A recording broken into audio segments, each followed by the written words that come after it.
Mr. Leviathan, Blav. All right, we're going to talk about something that I got asked a question about and I really want to cover. Good to see him play, which is a little better than just having to listen to me or look at me while I talk. I think watching dogs play is probably a lot more exciting. So let's talk about how I think there should be a solution. So I'm just like, well, you say adopting and shopping, it's all the same, and ethical breeding and this and that. So what is my solution? Well, I will be honest, the best solution I've seen to the problem of overproduction of dogs isn't shelters. Or if it is a shelter, it's something similar to, I say, what the humane societies do. I think they're some of the most successful ones. And even they, I think, aren't as successful as they could be because they don't offer it free as much as they should. But most of the time, it's getting all the vets in your community, if you can, to volunteer a small amount of time and do what you call free fix and spay and neuter and vaccinate clinics. So you offer clinics that are for low cost or almost no cost if you can, and you make sure the dogs in your community are fixed, they are vaccinated, and they are not increasing the population. And you do that for as low cost as anything. You don't offer anything else at those clinics. You're not there to fix owies. You're not there to treat infected ears. You're only there to fix. You're there to spay and neuter. You are there to make sure they have vaccinations so they aren't spreading disease. That's it. And so if you want to know how you fix these problems, you don't fix overpopulation problems with shelters. You just don't. They become a business of their own. It's sad. It's just true. Some of these shelters just become huge and they make money off of the sorrow of dogs. It's not a great thing to say. And it's not even what they want their business model to be. Okay? But it's what their business model ends up being. So they end up being a business model because they don't want to lose their job. They don't want to lose what they're doing. And so what happens is what you need to understand is that those shelters have their own purpose to save certain dogs in certain situations. We all get in situations we may not be able to keep our animals. People get older and they pass away and they maybe don't have even family members to take their dogs. There's lots of reasons why dogs lose their homes that are just kind of natural and normal that aren't even the evil of humans, right? But then there's the evil of humans too. So I understand all of that. But what happens is we are not doing enough to spay and neuter dogs. It's expensive. And it's gotten more and more expensive over time. And we're not talking normal expensive, Yeah, good old days, whatever. I used to be able to spay and neuter my animals for under $100. Do you know it can be $300 to $500 to get your dog neutered? Well, I was like, well, you shouldn't get a dog if you can't afford that. That's bull. It's not that expensive in general to have a dog. A dog is the cost of a bag of dog food a month in general, and your time to pick it up, the poop after it, and love on it. Keep their vaccinations up. It is not fair to say the poor should not be able to have animals.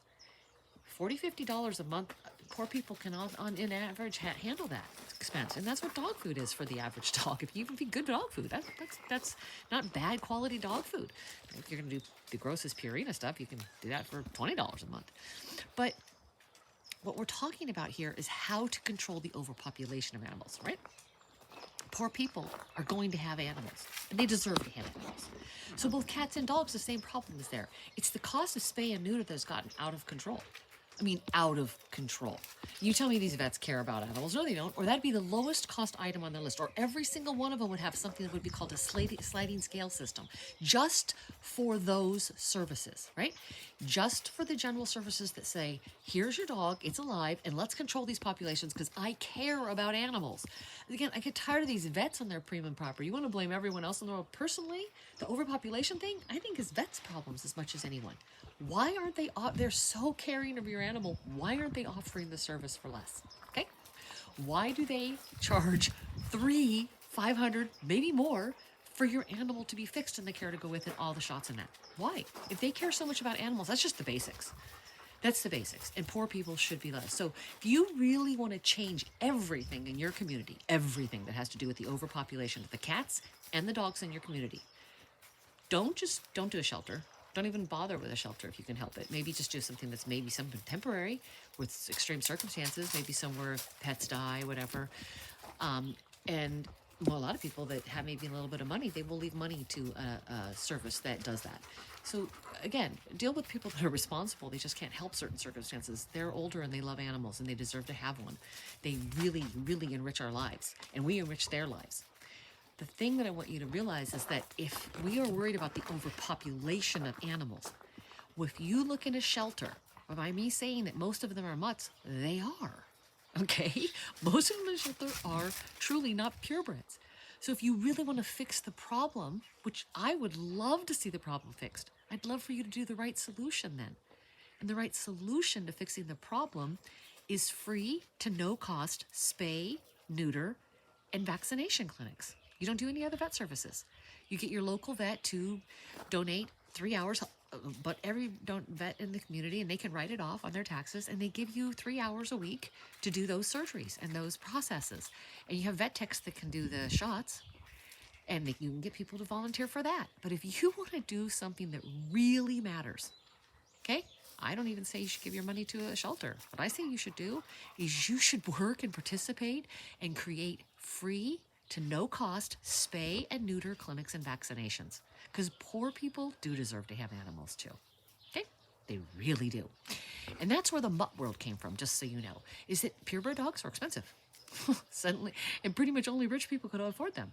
So the average mutt comes from the idea that there wanted to be accessibility for the poor to have pets. Now, you can be as prejudiced as you want. You can think, well, if you don't have the money, you don't deserve them. I see that with people, with homeless people. I've seen homeless people. They will go out of their way. They will starve, and they will feed their dog. I will see their dog with food, and I could tell they're starving to death.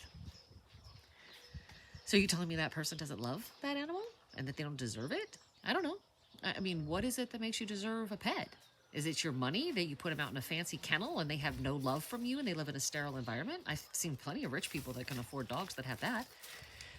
So what you need to ask yourself is, how do you fix the problem that really affects the poor? I know. It's just true. Mutts and not fixing your pet is definitely more of an issue with low-income people. It's just a fact. Whether we want to talk about it and we want to acknowledge it or not is that's okay. But I acknowledge it.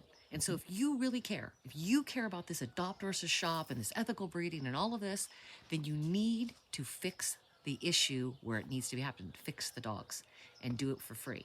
Now, I need you to understand what happens when you at one point control all excessive breeding, right? Is you all of a sudden make it where poor people don't have pets. Now, maybe that's what you want as a result. Maybe that's what you think the best result is. But eventually, once there are no mutts ever bred again, poor people stop having the ability to have animals because they just can't even afford the initial investment. It's all purebreds. It's all $2,000, $5,000, $10,000 dogs, because the lesser of them there are, the price goes up. So at one point, you have to understand that the people most affected by this are going to be people of lower income. So you want to fix the problem, then fix the dogs and do it for free. So do you want to do this? That's what you should put your energy into. Not yelling at me. Not even giving money to the shelter. Put your energy into a fix clinic, one that just does what every dog and cat needs. Their vaccinations and their spay and their neuter. After that, the average animal doesn't have a lot of vet costs unless you happen to get something with ear infections. And those are the rare things. And then that's what vets are for. That's what another vet they can be. They do their specialty thing. But if you're a vet and you think that you care about animals, then why don't you have a sliding scale in your clinic? Why don't you have a sliding scale for just those things? Just those things. Just the spay and the neuter and the vaccinations. Why don't you have a sliding scale that you can do it on people's income? Fix the problem, help the poor. And poor people do deserve to have pets. I believe that. Okay? But I also believe that we shouldn't have quite so many backyard breeders that don't do a goddamn thing for their pets. There's got to be a place in between. And the place I think in between is helping poor people fix their animals and making sure they have the vaccinations to help keep them from getting diseases. If you agree or not, feel free to comment. And I don't mind if you comment. You can disagree with me, but if you're mean to me, I'm telling you honestly, I just remove the comments. I am not going to have anybody put up with your poison. I'm not going to argue with you, and I'm not going to spread your poison. That's not what we're here for. Now, anybody who wants to have a logical and heartfelt debate, I'm here for it. And I will join in, and I will put myself out there for it. But I will not put up with meanness. I will not tolerate it, and I will not allow it to be spread. It is icky, and it will not be spread here. Now, conscious, intelligent debate, let's go. Mean and ickiness, please take it somewhere else. There's plenty of places to rant and be icky. Just not do it here.